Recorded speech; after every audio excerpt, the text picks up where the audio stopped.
बिस्मिल्लाहिर्रहमानिर्रहीम। अस्सलाम वालेकुम व्यूवर्स, आप देख रहे हैं डाइनिंग। और आज हम झटपट से आलू के बहुत ही स्पेशल खस्ता और नरम पराठे बनाएंगे। रेसिपी पसंद आए तो ज़रूर लाइक करें, इससे चैनल को ग्रो होने में मदद मिलेगी। और अगर आप चैनल पर नए हैं तो ज़रूर चैनल को सब्सक्राइब कर दें। बेल आइकन प्रेस करना बहुत ही ज़रूरी है, इसके बगैर आपको नई वीडियो का नोटिफिकेशन नहीं मिल पाएगा। बिस्मिल्लाहिर्रहमानिर्रहीम की रेसिपी को शुरू करते हैं। आलू तकरीबन 3 पाव के आसपास हैं। आलू को छिलके समेत उबाल लिया था। छिलके समेत उबालने की वजह से पानी इसके अंदर नहीं जाता और मसाला बिल्कुल खुश्क खुश्क बनेगा।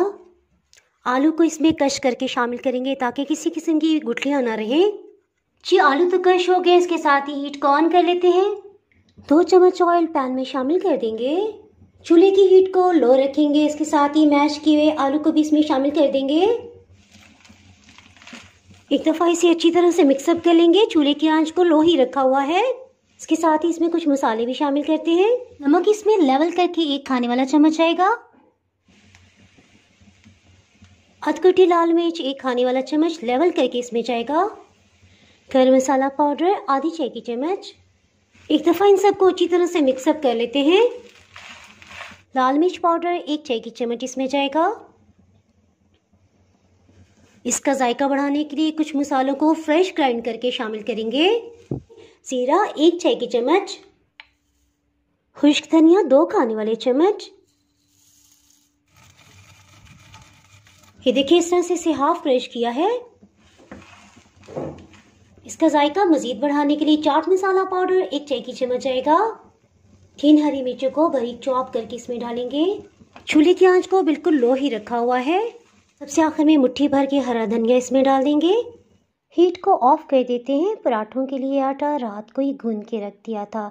इसके लिए 2 कप मैदा, 1 चाय की चम्मच ईस्ट और नमक आधी चाय की चम्मच से थोड़ा सा कम इसमें शामिल किया। इसे खुले प्लेटर में शिफ्ट कर देते हैं ताकि गूंदना आसान हो जाए। पराठों को नरम बनाने के लिए 2 चीज़ों का इस्तेमाल करेंगे। कुकिंग ऑयल 3 खाने वाले चम्मच, दही 2 खाने वाले चम्मच।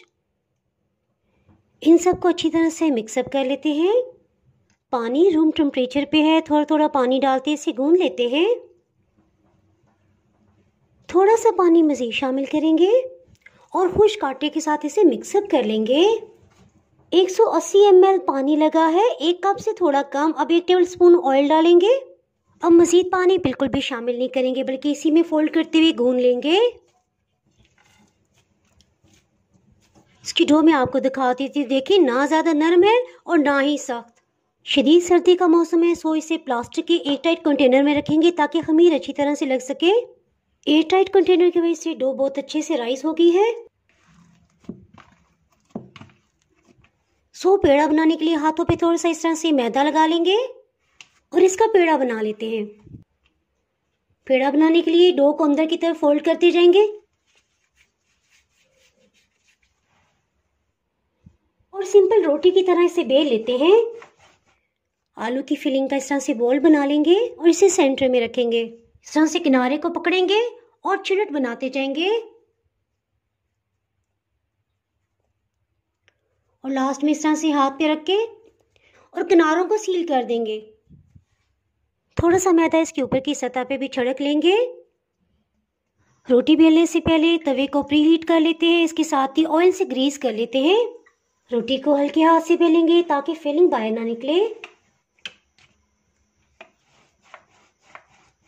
छुरी की उल्टी साइड से इस तरह से निशान बना देंगे। पराठे को एहतियात से उठा लेंगे। 2 मिनट के बाद चूल्हे की आंच को लो कर दिया था। आप चाहें तो बिल्कुल खुश्क भी इसे सेक सकते हैं और चाहें तो इस पे मक्खन या ऑयल 2 टेबलस्पून डाल दें। 2 मिनट के बाद इसकी साइड को टर्न कर लेते हैं। इसमें क्योंकि खमीर डाला है सो हीट को बिल्कुल लो ही रखेंगे। 2 मिनट के बाद फिर से देख लेते हैं। जी हाँ, सुनहरी रंग आ गया है। जहां जहां से सुनहरी रंग नहीं आया उसके लिए हम एक ट्रिक करते हैं। इसे टर्न कर लेते हैं और हल्के हाथ से इसे प्रेस करेंगे। इससे जहां पे सुनहरी रंग नहीं आया वहां पे भी आ जाएगा। ये तो तैयार हो गया, इसे निकाल लेते हैं।